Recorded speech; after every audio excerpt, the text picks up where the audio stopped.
the world is Carmen San Diego. See you next time. Where in the world is where?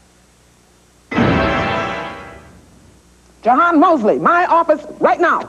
Oh, Mr. Mosley, come on, dude, come on. You ever been to the chief's office before? No. Oh, man, you're in trouble. Okay. Good luck to you. Oh, man, I don't know. See ya. Okay, Jahan, right here. Now, look, I'm looking for Acme agents. Now, I think you've got potential. Now, I've got to ask you a question. You ready? Yes. Okay. Now, I'll name 3 continents. The equator passes through one of them. Which one? Australia, South America, or Europe? South America. I knew I was right. You've got potential. And here's a sweatshirt to prove it. Wear it in good health. See you later. Bye. All right. Scott Vale, my office right now. Right now, where? Oh, wait. Oh, you're really running there. Okay, go ahead. Come on, this way. Come on, right in there. See ya. All right, Scott, here's your question. The term describes the side of an island or mountain that faces the prevailing winds, leeward, windward, or crossward. I have no idea. No idea whatsoever. Well, you're going to have to study. Here's an atlas. But I think you've got potential, so you'll come back next time, okay? Bye-bye. And remember, I'm looking for agents. Could you be one?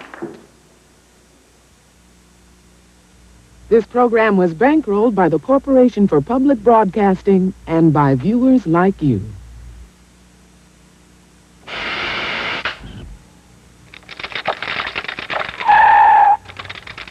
This program was brought to you by Toyota.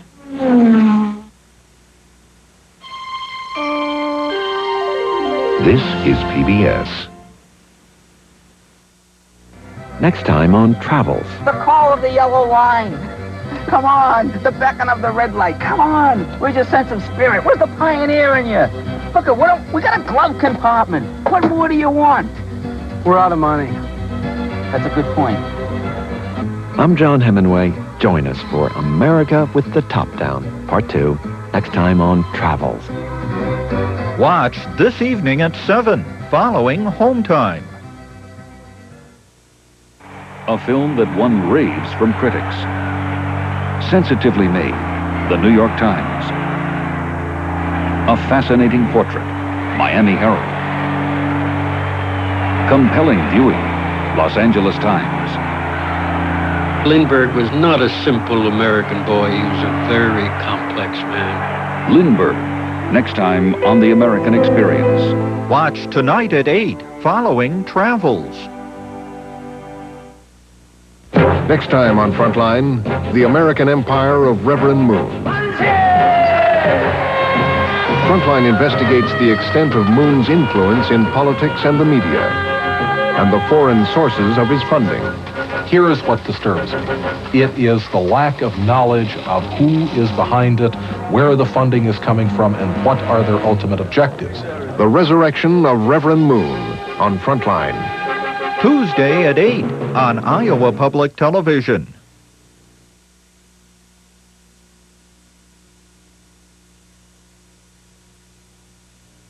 You're watching Iowa Public Television. IPTV.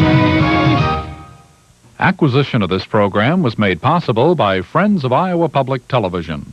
And funding for the Iowa broadcast is provided by Luther College in Decorah, Iowa, since 1861, an environment for academic excellence. And by CRST, a family-owned company based in Iowa and a major truck carrier in the United States, which is proud to support the MacNeil Lehrer NewsHour.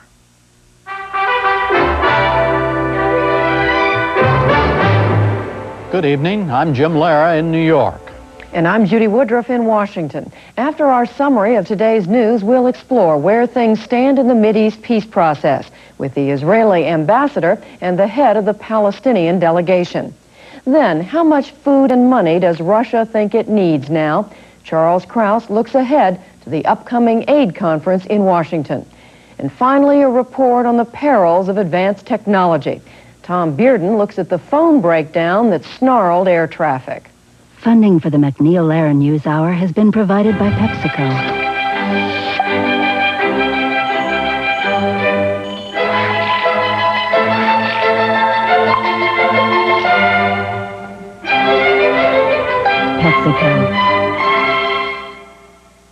Part of helping the world live and communicate better is keeping it well informed. That's why funding for the NewsHour is also provided by AT&T. and by the Corporation for Public Broadcasting, and viewers like you. Israeli Prime Minister Shamir vowed today never to give up the occupied territories. He said no force in the world would stop Jewish settlements in the West Bank and Gaza. The United States and other Western nations have condemned them as an obstacle to peace. Shamir made his comments to settlers in the West Bank. He was there to kick off a re-election campaign. Shamir's ruling coalition yesterday lost its parliamentary majority when two right-wing parties pulled out. They did it to protest Israel's participation in the talks. Shamir said the political turmoil would not affect the peace process. There will be not any relationship between the peace negotiations and the campaign of elections. It has nothing to do with each other. We will be faithful to our program of peace efforts, and we will do all the best possible in order to win the campaign. We'll have an Israeli and a Palestinian view of the peace negotiations right after this news summary. Judy? Japan's prime minister said today that his country made no commitment to buy U.S. cars during President Bush's visit this month. Prime Minister Miyazawa said Japan's announcement that it would import nearly 20,000 U.S. cars and buy $10 billion more in parts was only a target rather than a firm promise. The comments came as newspapers reported that the Speaker of Japan's parliament said lazy and poorly trained American workers were to blame for the U.S. trade imbalance with Japan. A government spokesman said the lawmaker was expressing his opinion, not that of the Japanese government. There was more unrest in Russia over food shortages and rising prices. Protesters held a rally today in the city of Vladivostok, demanding an end to killer prices. State price controls were lifted 3 weeks ago as part of President Yeltsin's free market reforms. The Republic of Belarus went ahead with a second round of its own price increases today. It lifted state controls on milk and other dairy products and bread, doubling or tripling those prices. There was also unrest in the Republic of Georgia. It was over politics. Supporters of the ousted president again rallied in the capital, Tbilisi. We have a report narrated by Vera Frankel of Worldwide Television News. As Georgia continues to teeter on the brink of all-out civil war, troops loyal to the new ruling military council have imposed a tight nighttime curfew. With deposed President Gamsakhourdia now back in the country, paranoia is running high. It's feared his armed supporters may infiltrate back into the city to fight a guerrilla campaign. No movement is permitted in Tbilisi now between 11 at night and 6 in the morning. Inevitably, there are some curfew breakers and some arms have been found. By day, though, Gamsakhourdia's supporters are on the streets, underlining the military command's fragile hold on power. These demonstrators were out in Tbilisi for the second day on Monday in open defiance of the new government. But civil disobedience may be their only option as the military council's troops tighten their grip on Gamsakhourdia's strongholds across the republic. Two former East German border guards were convicted today for killing a man trying to escape to the west over the Berlin Wall in 1989. We have a report by Peter Sharp of Independent Television News. For the people of a now united Germany, the 5-month trial had been an uncomfortable reminder of the years of suffering living in the shadow of the Berlin Wall. In court, two former border guards were convicted of shooting dead a defector. Ingo Heinrich was jailed for manslaughter, and Andreas Kernpass given a suspended sentence for the killing of Chris Geffroy in 1989. It had taken the collapse of communism before his mother Karen had had her day in court. It was on this canal bank where her son was shot, the last known death along the border, killed by the guards just 9 months before the wall itself came down. Peter Schmidt, who earlier visited the scene of the killing, was one of two guards acquitted today. It's right that the families want justice, but then we, the simple soldiers, are not the ones they should be trying. Rather, it's the officers and those who gave us these commands. This was one of the last escape attempts across the wall. This man survived, but hundreds didn't. And state prosecutors are now opening the files on 300 investigations into civilians killed and injured along the border that once divided their country. Rescue workers searched for a missing airliner believed to have crashed in the mountains of eastern France this evening. The Air Inter Airbus disappeared from radar screens shortly before it was due to land in Strasbourg. It was carrying 90 passengers and 6 crew members on a flight from Lyon. Authorities said the plane sent no distress signal before it disappeared. Martin Luther King was honored on this Monday holiday in the United States. His widow, Coretta Scott King, and South African activist Winnie Mandela led a parade through the streets of Atlanta. Mandela used the occasion to remind Americans of the continued struggle in her country to end racial segregation. The ideal on non-racialism is by any measure a superior objective. My delegation and I are here with you today to bear witness to this power. We are here to claim as our own the heroes of the struggle as you embrace our own. You are our flesh and blood. Liberating South Africa is not liberating South Africa for ourselves only. It is liberating South Africa for you. Amandla! Amandla! That's it for our news summary. Just ahead on the News Hour, an Israeli and a Palestinian on the peace talks. A Russian view of how much aid they need from the West, and when too much technology is not a good thing.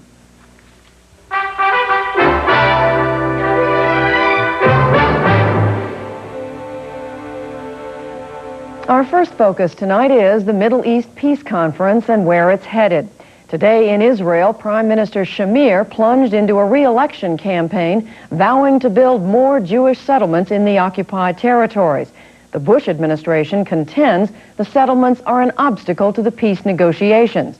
The Palestinians privately threatened to withdraw completely from those talks unless there was a freeze on Israeli settlements.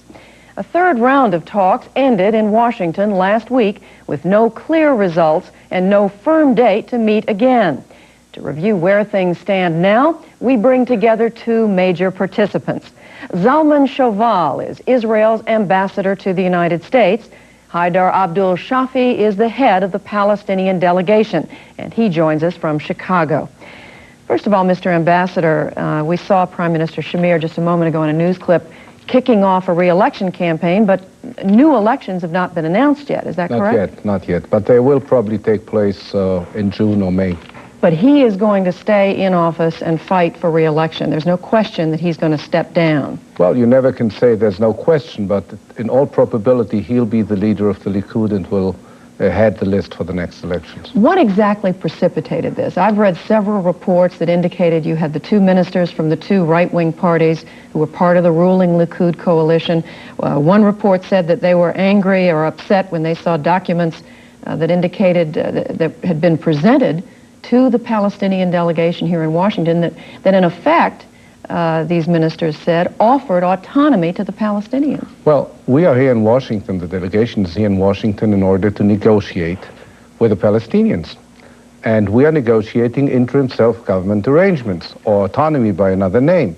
That's why the delegation has come to Washington. Now, there are 3 right-wing parties. One left the government already a few weeks ago, who are opposed to autonomy, and they thought that having reached an agreement with the Palestinians on procedures and entering now the stage of perhaps substance, agendas and so on and so forth, they objected to that, and they object to that policy. They bolted the government. The government's going to go ahead without them. But has your government now agreed to, and at least to consider, and in some respects, to commit itself to an autonomy plan down the road for the Palestinians? Of course. That's the whole framework of this procedure. That's the way it was decided before Madrid. That's our plan, that's our idea, and we want to go ahead with it, definitely. So an autonomy plan is coming one way or another? Yes, as a matter of fact, we did submit to Dr. Abdul Shafi and his delegation an agenda, and the agenda is, of course, an outline of the different points, of the different details of the future autonomy or future self-governing arrangements. So how close together are you, Dr. Shafi? Yeah, well, we are negotiating the first phase in negotiations. There are 2 phases. The first phase is concerned with the establishment of the interim self-government authority. And the second phase is the negotiations to establish the final status of the occupied territories.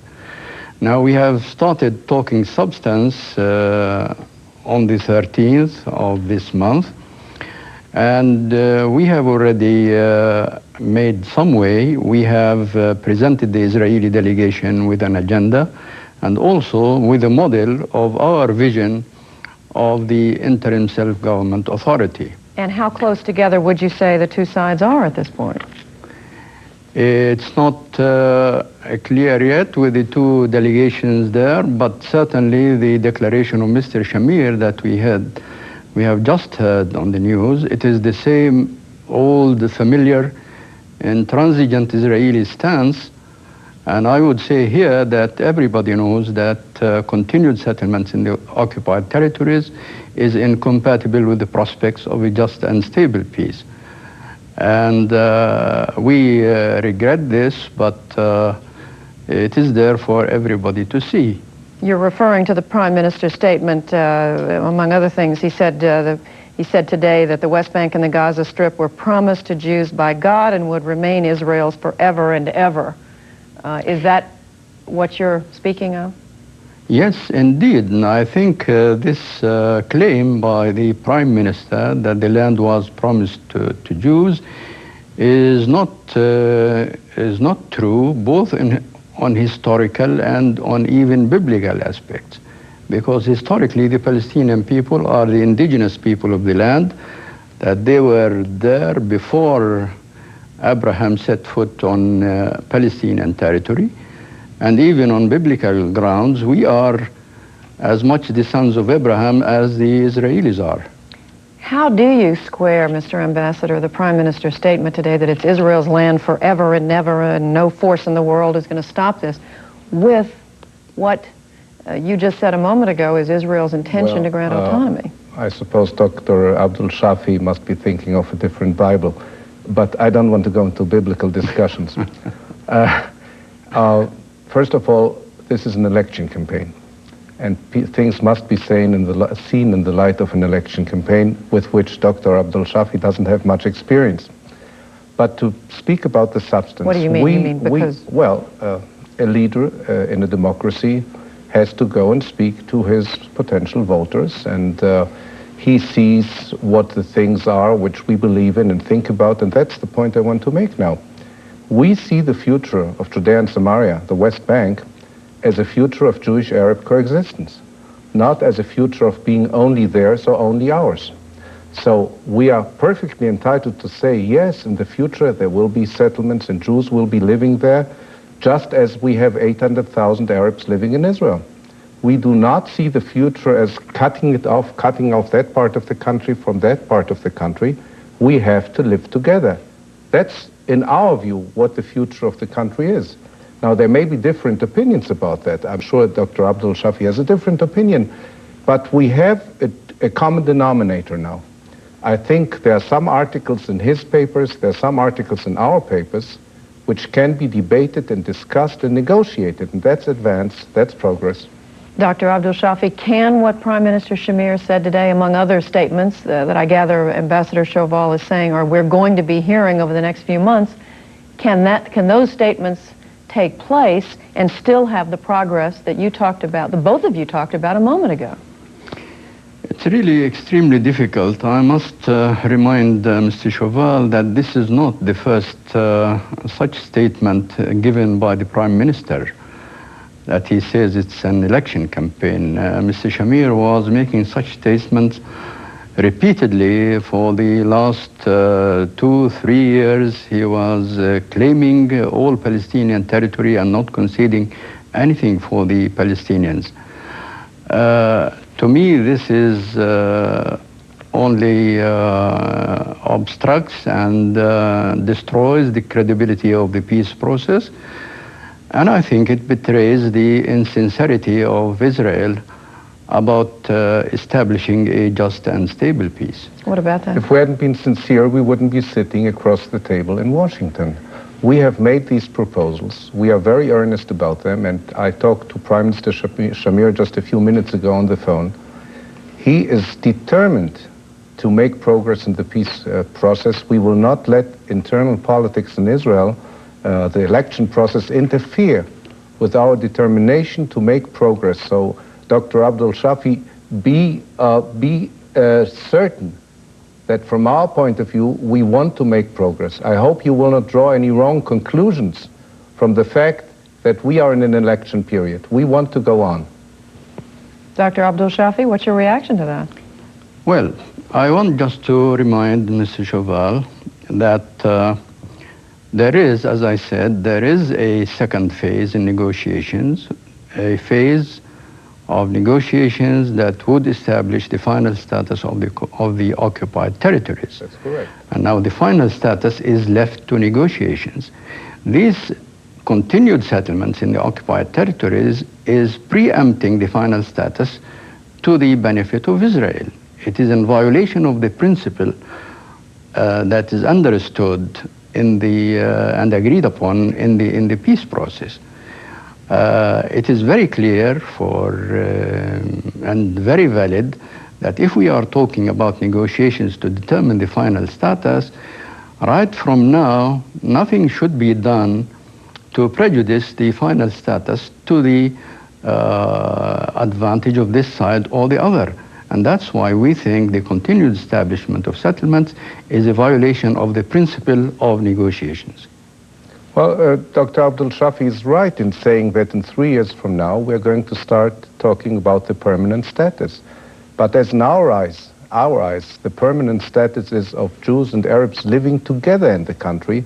We see nothing wrong at all with the settlements. And you know, there has been a rumor which said that if it hadn't been for the settlements, the Palestinians may not have come to the peace process because they thought time was running out. I don't adopt that vision or version, but that's something which has been said. But just again on the Prime Minister's statements today about the settlements and about the right of Jewish people to live in those areas, yes. You don't see any inconsistency between those statements and the promise of autonomy to the Palestinians? No. Would anybody today, we've just seen Winnie Mandela, agree to some sort of apartheid situation on the West Bank, that Jews would be prohibited from living there because they are Jews? I don't think that would be acceptable to anybody today. What about the statements by the Bush administration that this is an obstacle to peace, the settlements are an obstacle to peace, suggesting there's a link between the settlements and this $10 billion in aid that Israel looks for in order to help with the assimilation of the former Soviet immigrants? Well, we would be very sorry if there were a link, because the absorption of 1 million Jewish immigrants from the Soviet Union is a major humanitarian task. That's what the president himself said, and I hope we'll be able to work something out which will be consistent with our views and with the views of the administration. But let me just add, immigrants are not settling in masses on the West Bank. As a matter of fact, not more than 4,000, less than 5,000 immigrants have from the beginning settled in the territories. These are two unrelated questions, really. But you had a statement by your minister, Sharon, that was reported, I believe, today or yesterday, that he hoped to see in the next few years 250,000 Israelis settle in those territories in the next few years. He's also running in these elections. And so what are you saying? What I say is that the government as a whole makes decisions. And the decisions are, I think, in line with the peace process. We are going to go on with that. We are not going to encourage immigrants to settle in the territories. 1.2% of total immigrants have settled. That's not a substantial number. And we should not make too big an issue of that. The Palestinians have missed so many opportunities. I think they should be consistent and continue to talk to us. They are the ones who are going to lose most if this peace process is not going to go on. Is that an acceptable explanation for you, Mr. Abdul Shafi? No, not at all. I don't know. Mr. Shoval is trying to rationalize something that cannot be rationalized at all. For instance, let's take Gaza Strip, for example, that is very densely populated by Palestinians. The Israeli government saw fit to confiscate not less than 40% of the space of the Gaza Strip. which is really the space that's necessary for the normal growth of the Palestinian population that's living there. How can you harmonize that with the question of coexistence and all this that Mr. Chauvel is talking about? Really, and also, I mean, those Palestinians who were forced out of their homes and lands in 1948, and they are still simmering in refugee camps in different places, that they are not being allowed, or that their plight is not being considered at all. And what is being considered now is bringing Jewish immigrants from the Soviet Union and placing them in the place of those people. Who is more entitled for that? The Palestinians who were forced from their homes and lands by force and terror to be restituted, and even according to United Nations resolutions pertaining to that matter, Resolution 194, I don't know what Mr. Chauvel is talking about and rationalizing all this sort of thing. Well, I'm glad Dr. Abdul Shafi mentioned that. I think as a human being, it is unacceptable that hundreds of thousands of Palestinian refugees were left for over 40 years in refugee camps by their Arab brethren in oil-rich countries, in the Arab states. Look what we are doing to absorb our immigrants, our refugees from the Soviet Union. Look what we have done to absorb 1 million Jews who fled from the Arab countries to Israel after the creation of the state. Why couldn't they take these refugees in terrible conditions out of the refugee camps and settle them? By the way, about the Gaza Strip, Dr. Abdul Shafi comes from there, he knows. We did confiscate 40% of public land, among other things, in order to resettle Palestinian refugees, to build them houses. We have tried to do that before. We were prohibited by the United Nations to do that for political reasons.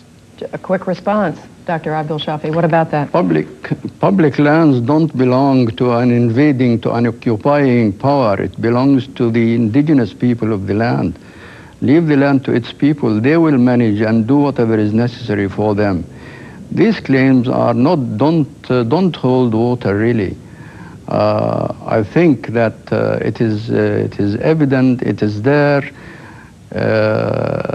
This matter of Jewish immigrants from the Soviet Union, although we are not against the human rights principle of the right of people to choose to move, but really once they are moved, they are deprived of their choice and they are directed to Israel, and they are being placed in the place of Palestinian Arabs who were forced out of their homes and out of their homes and their lands. Yeah. We are sincerely interested in peace. So please let us just sit on the table and talk peace in a rational manner.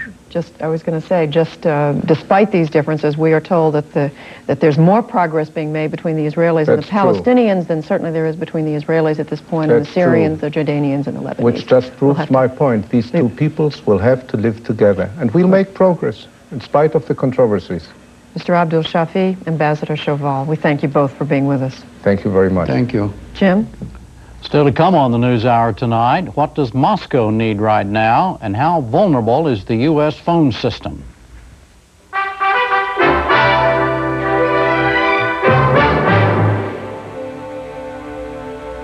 We go now to another part of the world, to the former Soviet Union and its massive economic and food problems. On Wednesday, foreign ministers from more than 24 countries will meet in Washington to talk about an aid program for Russia and the new independent states. Secretary of State Baker will chair it. Correspondent Charles Krause has spent the past month in Russia. He reports now how officials there view the conference. There's a fair amount of skepticism here in Moscow as to whether the Washington Aid Conference will accomplish very much. At a time of growing hardship, the U.S. humanitarian aid program in Russia can best be described as modest. 3 plane loads of food left over from last year's war in the Gulf, and some medicine, $25 million worth at retail prices, donated by drug companies and channeled through UNICEF and Project Hope. The total value, less than $200 million.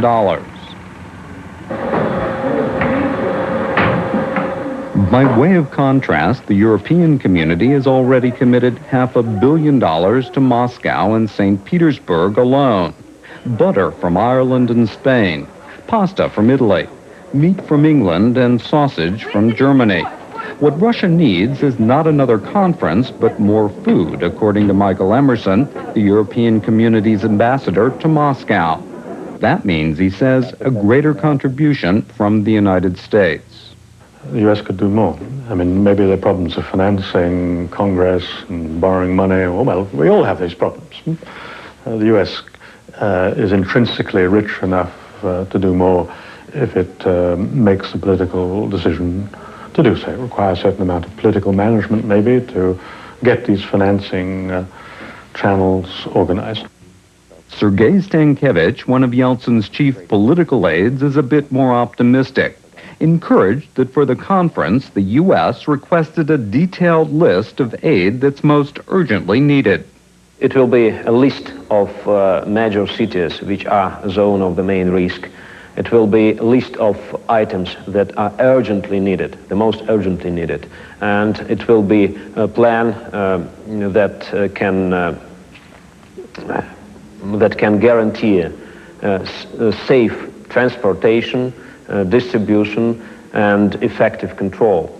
And we need rather simple things that are very cheap and can be supplied from the West, such things as milk powder, egg powder, baby food, and some items of medical drugs. I think it's quite possible to provide us with such help in order to avoid rather serious civil disorders. What worries the government is that high food prices and shortages will lead to hunger, which in turn could lead to food riots and serious political unrest.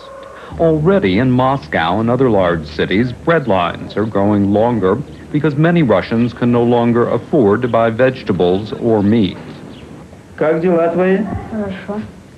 Hospitals, especially children's hospitals, are running out of medicine. Millions of Russians, 30 to 45 million according to the government, will need emergency food aid and medicine to make it through the winter.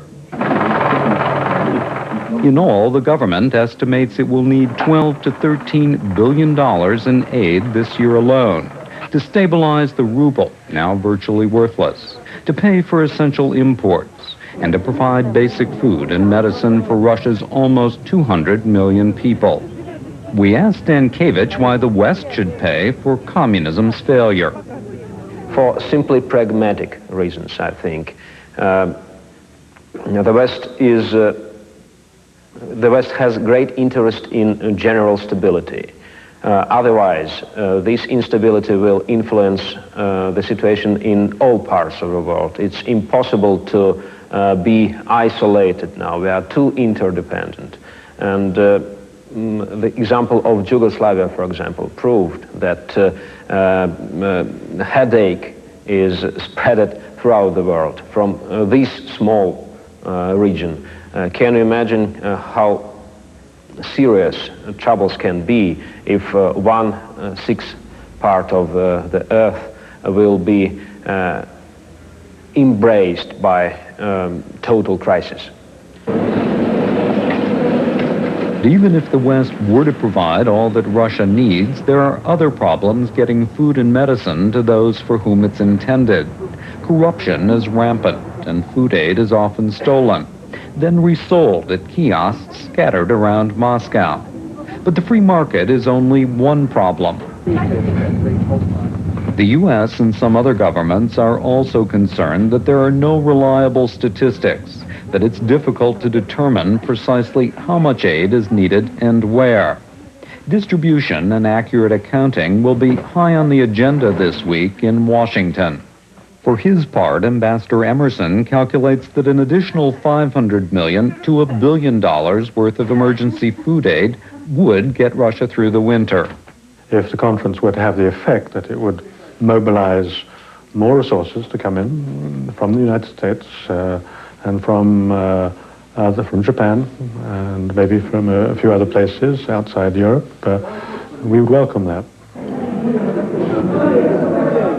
Whatever the outcome of the conference, individual Americans in Moscow have made their own calculations and decided not to wait for the government. The spirit is crying. The spirit is crying. Protestants, led by Pastor John Milene, for example, have started a soup kitchen, mostly for pensioners who seem genuinely grateful. Some 400 Muscovites now receive a hot lunch free 5 days a week. The money comes from Milene's parishioners and other foreigners who've heard about the program. Typical of those who benefit is Maria Kalmakova, a retired widow who cares for her grandson. The pension I receive is 61 ruble a month. 61 ruble. He doesn't have a father, he lives with me. How can you live on 61 rubles a month? Как же вам удается сводить концы с концами на 61 рубль? Well, thanks for this cafeteria. What does it mean to you, these price rises that have just occurred in Moscow? Чем для вас обернулось вот это резкое подорожание всего в Москве? It's a tragedy. It's impossible to describe. It is just out of this world. It's a hit. It's a blow on all of us. It takes half of our life away. Obviously, I think the need at this moment is that there will be enough food for everyone. Now, how that will happen, no one seems to know at this particular moment. But it seems to me, with the price increases, that it's going to be increasingly difficult for people to be able to buy enough food to feed themselves and their families. Especially elderly people and particularly people like elderly people who, of course, are on a fixed pension, and that pension is not very large. So it's almost impossible for them to buy enough to feed themselves. A lady here just told me, she said that I earn about 300 rubles a month. And she said, sausage now will cost 300 rubles a month. So how am I going to eat? What might happen if enough aid does not come was evident last week. The old Communist Party rallied in Moscow's Central Square, protesting Yeltsin's new economic program and denouncing aid from the West. Many Russians resent what's happened to their country and don't understand what the free market system is all about.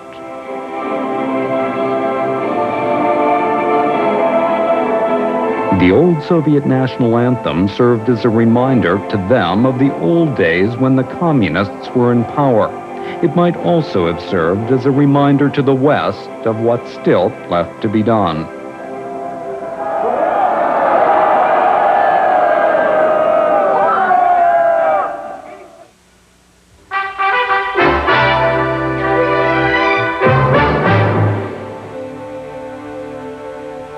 Breaking up big things into small pieces has been the rage these last few months and years, from countries like the Soviet Union to companies such as Ma Bell, the phone company. The phone breakup just celebrated its 10th anniversary. In that time, modern technology has created any number of new phone services. But better technology has also brought bigger snafus, like the one last fall that had New Yorkers on hold for hours. Correspondent Tom Bearden reports on what happened that day and whether it might happen again. Most of the people who live or work in New York City probably never notice a certain windowless brown skyscraper in Lower Manhattan. The blank stone facade gives no hint of the goings-on inside. If you could go behind these walls, you'd see something like this. Rack after rack of telephone switching equipment sending millions of long-distance calls coursing through the AT&T system out of New York and on their way around the world. On a good day, the whole vast system is all but invisible. It works that well. But on September 17th, something went terribly wrong. The power failed. The system few noticed became the system many couldn't avoid. I've been trying since 6 o'clock. What's the problem? They keep giving me a recorder. This is an emergency. I don't believe this. A nuisance for some. A crisis at the Air Traffic Control Center on Long Island. Controllers talk to pilots by radio, but the workstations are connected to the transmitters by telephone circuits. When the equipment at Thomas Street failed, controllers were unable to route airline traffic over some of the most crowded airspace in the world. I would say for about an hour, there was it was pretty chaotic. Chaos reigned at Thomas Street, too. When the power failed, the equipment ran on backup batteries for a while. A series of alarms should have gone off. But on the 20th floor, the alarm bell had been screwed down so tightly no one could hear it. 3 alarms on the 15th floor were also jury-rigged, so they couldn't be heard at all. 1 alarm on the 14th floor was accidentally disconnected. Another warning light had a burned-out bulb. Without power, all the computerized sophistication was beside the point.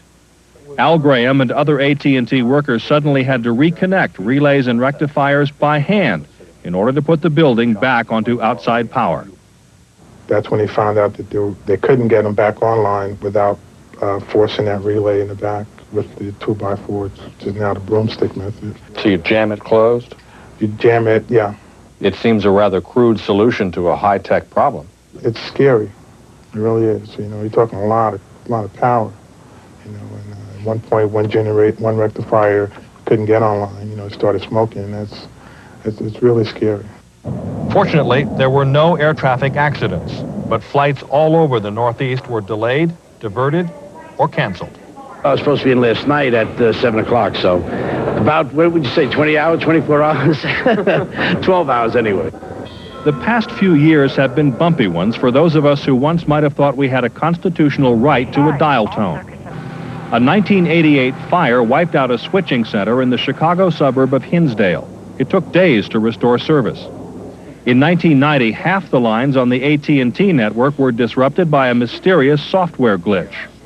Last January, an accidental cable cut in Newark, New Jersey, blocked 60% of the calls into and out of the New York area. A few months later, 10 million people lost their local phone service in different parts of the country through a series of separate but similar software flaws. 6 weeks after the Thomas Street failure, air traffic in New England was delayed for hours by a computer failure at an AT&T transmission center in Massachusetts. Collectively, these failures have served to remind us of one of those overlooked facts of modern life. No matter who you are or where you live or what you do, the telephone system is an unavoidable presence. When it works, it stays in the background. When it fails, it can be very painful, especially for Americans who have long taken good phone service for granted. Realize how dependent you are on phones now? Last night, every hour, I was picking up the phone and setting it down and realizing I can't make a phone call. I did that again this morning. Try to imagine life here without telephones. This is the COMEX, the New York Commodities Exchange. These traders are information junkies in a business where the merest scrap of news can dramatically affect the price of gold, platinum, oil, any of the goods bought and sold here. There are 10,000 phone lines going into and out of the trading floor. Other lines feed market data through a computer to brokerage houses. Most of them transit through Thomas Street on their way around the country. The Newark cable cut last January hit this exchange just as the diplomacy over the Gulf crisis was reaching a peak. The phones failed with world oil prices hanging in the balance. Telecommunications manager Ed Bennett still remembers the feeling. You're standing up in the supervisory area, which is a glassed-in booth that looks down onto the trading floor, and there are several thousand people looking up at you like, what did you do now? And it's an experience. It's something you really have to go through once in your life to understand what fear truly is. A relay failed. Not a digital analog, not a multi-layered fiber system. The FCC's Rick Firestone faced some hostile stares, too, when Congress began looking into the recent telephone failures. The Thomas Street outage was the focus of this hearing. We could have had people killed. We could have had plane crashes. Because we're operating a system on broom handles and 2x4s and relays. That failed. We are clearly not presiding over a steady decline in the quality of our national telecommunications infrastructure. The one thing everybody agrees on is that this is a vastly different phone system than just a few short years ago. Companies like MCI and U.S. Sprint handle tremendously larger volumes of traffic than before the court-ordered breakup of the old Bell system. The new competitors installed the latest technology from the ground up. greater capacity at lower cost. AT&T was forced to respond. It rebuilt its old network on a colossal scale, replacing it with far more sophisticated hardware. For example, this transmission line once would have been filled with copper cables. Now it's filled with optical fibers, thin strands of glass, which can each carry thousands of calls in the form of digital pulses of laser light. Phone calls that were once switched by thousands of clattering mechanical relays now pass silently through digital computers, like the mighty 4ESS, the heart of the AT&T network. $18 billion worth of upgrades were done in about 7 years. It's been called the biggest revolution in the phone system since the dial. AT&T's Director of Network Technology puts it this way. Like tearing up all the railroad tracks in the country and relaying them again, or all of the interstates, completely redoing them in a period of less than 10 years. Yet it all happened quietly, hidden behind the walls of a self-enclosed system with little public awareness of how gargantuan a change it really was. Some say the new technology came at a cost. In 1989, a committee headed by telephone executive John McDonald wrote that as the equipment became more sophisticated, it also became more concentrated, and that made the networks more vulnerable. Fiber has tremendous capacity, and it's more economic to put large volumes of traffic onto a single fiber. So when that single fiber gets cut, it has a much bigger impact than the older technologies. What about the switches, concentration of switches? Switching systems have grown in their capacity as well. A typical toll switch 10 years ago could carry maybe 20 or 30,000 trunks. Today, you've got the number 4ESS with over 100,000 trunks capacity. So the switching systems have grown in their ability to carry traffic by a factor of 3 to 5. And therefore, if they fail, more people are affected. And even though there is now more than one long-distance company, sometimes competing systems run their cables through the same conduit. That worries U.S. Sprint's top technical executive, Carl Kramer. The risks are that all of our networks wind up being taken out at the same time in case, in the event of a fiber cut. If our fiber happens to be cut by a backhoe of somebody digging in a particular area, and we're not informed of that, the possibility of having AT&T's or MCI's fiber or cable cut certainly exists as well. Some say the higher concentration worsened the impact of the 1988 fire at Hinsdale, Illinois.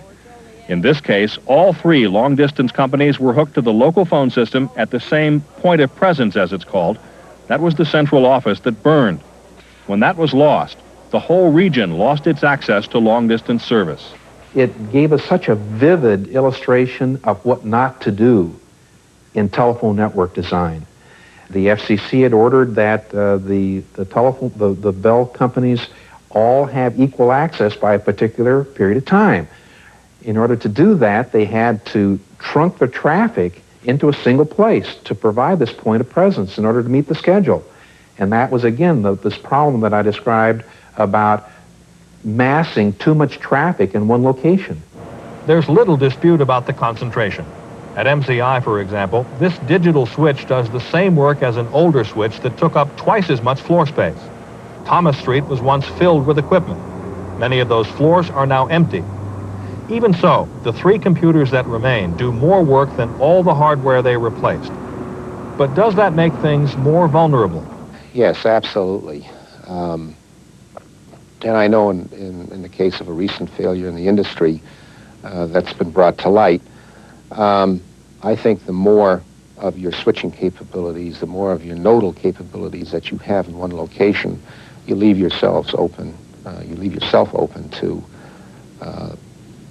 power outages, to the kinds of vulnerabilities that you would not normally if you had individual nodes and individual locations. Any validity to that? To a certain extent, there is a potential for taking down on a single event these days much more of our service than there has been in the past. But that's also a misnomer, because if you look back over the years and The calling volume, for example, 30 years ago in the network was something on the order of 4 million calls during the day. Today it's up over 125 million calls. But if you look at the percentage of that traffic that could be lost as a result of a single point of failure, in many cases the percentage wasn't that different. In the rolling hills of rural New Jersey, AT&T has a lot of that reliability on display in one place. Their network control center is a kind of monument to what high technology can do. A few employees here can effortlessly ride herd on a staggering 135 million calls a day. They can watch over call volume precisely. Those little spikes are surges of calls during TV station breaks. They can pinpoint problems right down to an overloaded line or a trouble switch. Most days, the atmosphere is as tranquil as the hills outside, and that's no illusion. The system completes 99% of all calls the first time. Yet it's a frustrating truth that average quality was improving precisely when the spectacular failures began. The statistics we have been regularly gathering to determine whether the telecommunications network is deteriorating in terms of quality or people's expectations do not suggest that. At the same time that this paradox exists, that we have these devastating outages that have to be addressed. Is there a problem or not? Officials can't even agree on that, much less what to do, if anything. At this House committee hearing, the administration mostly asked for better procedures for reporting and keeping track of failures. Many congressmen wanted the FCC to take a more activist role. 7 weeks after the Thomas Street failure, the FCC unveiled its own report. It said outdated hardware and failures by AT&T management were to blame. There were a series of problems that built upon each other. It required, in a sense, a failure of the power system and a failure of the alarm systems and a failure of the management oversight to ensure... AT&T was ordered to do an investigation of its problems and report back. The company responded by saying that the investigation it already had underway would answer most of the agency's questions. It didn't help that the outages hit just as AT&T was fighting to win back the market share it had lost to its smaller rivals in recent years. Two main rivals, MCI and Sprint, ran their own ads after the Thomas Street outage to tell AT&T users they had a reliable alternative. Both firms have had their own outages, but the impact was confined to smaller areas. But ad campaigns aside, we found the top technical people at both firms genuinely worried about the problems at AT&T. I was flabbergasted, to tell you the truth. Why? Knowing AT&T, knowing some of the methodologies, procedures that AT&T has in place or had in place, I couldn't conceive a technician not following through or an alarm not being followed through on that would leave them so vulnerable. That just absolutely amazes me. This terrible incident that we had in New York was all avoidable. The alarms were disarmed. No one paid attention to the alarms that weren't disarmed. That doesn't have anything to do with technology. That doesn't have anything to do with competition. It has to do with common sense and attention to detail. Three very improbable things happened. And in fact, I've thought sometimes it's kind of like driving cross-country on back roads and never hitting a red stoplight. I mean, a very improbable set of circumstances. We had devices called rectifiers that change alternating current to direct current that failed. They shouldn't have. We had alarm malfunctions that should not have occurred. And we had supervisory processes that were yet a third level of check that weren't followed. I feel terrible about that. I've taken that personally. We've done a number of things to correct that. That says in this one instance, in this one example, the management supervisory procedures were not followed. That is not indicative of the reliability of the network. It is not indicative of the people of AT&T. They are superb. The networks have always been prone to failures. I think one reason that we're seeing things happen now is A, the importance of telecommunications is rising dramatically, and B, because of the transformation in networks, in AT&T's networks, We have a lot more traffic being handled in any one given time. So if there's a problem, then that shows up more than it did in the past. Were the failures within these walls merely a one-time accident? Some of AT&T's unionized workers believe the same competitive pressures that changed the hardware also changed the human side of the system. It's not so much a reduction in workforce, they say, as the confusing way the reduction was accomplished. Oh, it's a lot more confusing to me, trying to really find out who's responsible for what. We don't have enough people there to do the job that we, did have. So we seem to cut most of the people, well, some of the people there that are pretty well experienced. The workers also say it's a new attitude that built restrictions between work units and encouraged a not-my-job outlook. In the past, if you had people in every floor and every building, the amount of activity that was just around would have heard those alarms, would have seen a problem, and it wouldn't have waited till 4:30 when Al happened to come in and walk around for those to be seen. So that the technical way they describe the thing, absolutely true. They didn't lie about the way they described the outage, but they really missed the picture. And the picture is the wall between the divisions. The wall between the divisions and the empty rooms within some of those walls. Have new procedures built walls, as they assert? No, I don't think so. One of the advantages of procedures and the process focus that we are trying to implement within the business is to provide an environment where people better understand how the work that they're doing and the expectations that they have are interdependent with other groups and systems. And I think actually the process work is improving the relationship and the interactions. People know what to expect, know how work gets done, know how what they do is important to the overall job, and I think that's a benefit rather than a detraction. We're going to give away tickets to Miss Saigon and dinner at the Four Seasons. Angela, think of a card. If I fail to read your mind... Many big users are taking no chances these days. In recent years, hundreds of new telecommunications supply firms have blossomed, offering every kind of safeguard and protection against telephone failure. If you've got the money, they can sell you anything, from a plug to an entire network. I wanted to get like a tally of, how that... Bear Stearns, the big brokerage house, spent millions on their system.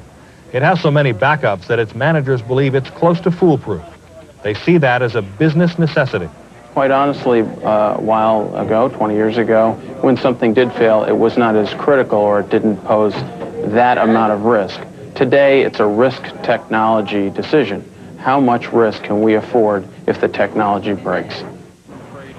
Every piece of equipment in the Bear Stearns system has at least 2 backups, right down to the power supplies.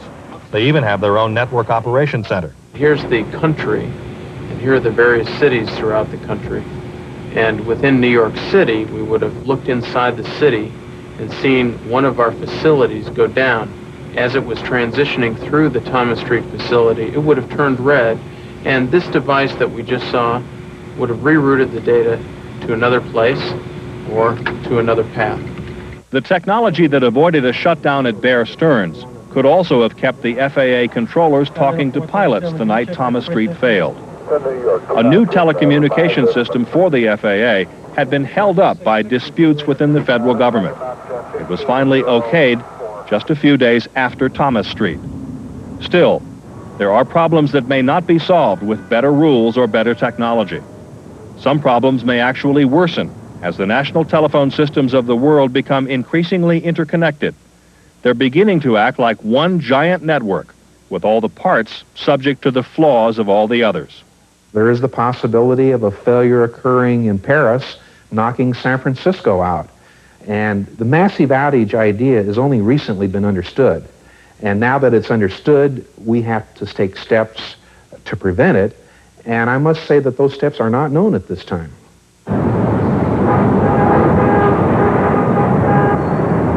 The upshot is that nobody's really sure whether we can take that dial tone for granted in years to come.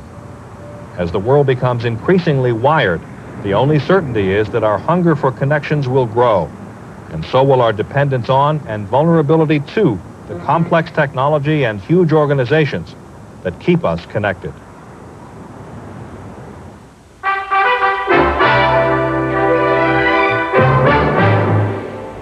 Again, the major stories of this Monday. Israeli Prime Minister Shamir vowed to continue Jewish settlements in the occupied territories despite U.S. opposition.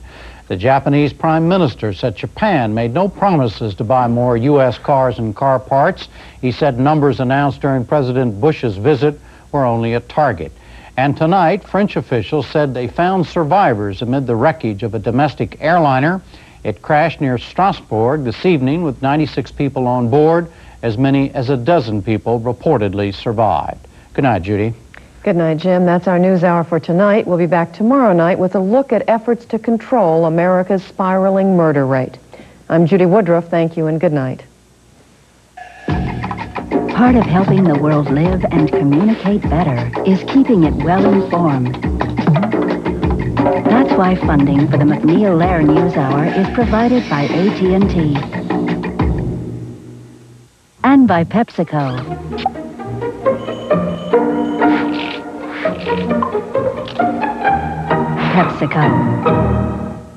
And by the Corporation for Public Broadcasting and viewers like you. Whether you're planning an entire new home or just want to improve the one you have, you're sure to get sound advice and new ideas when you stay tuned. Watch Home Time in just a moment.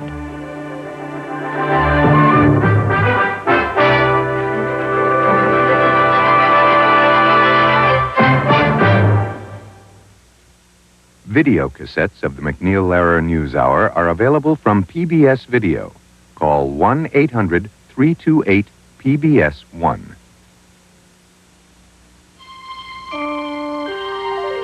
This is PBS.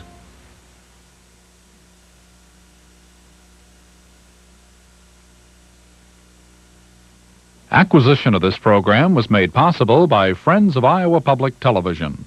And funding for the Iowa broadcast is provided by Luther College in Decorah, Iowa, since 1861, an environment for academic excellence.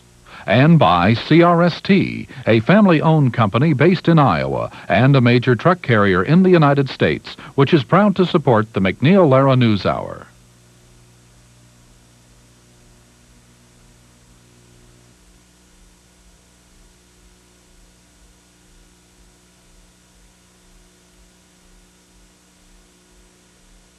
You're viewing Iowa Public Television.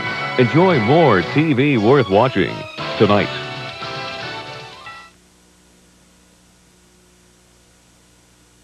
Join us for America with the Top Down, Part 2, next time on Travels.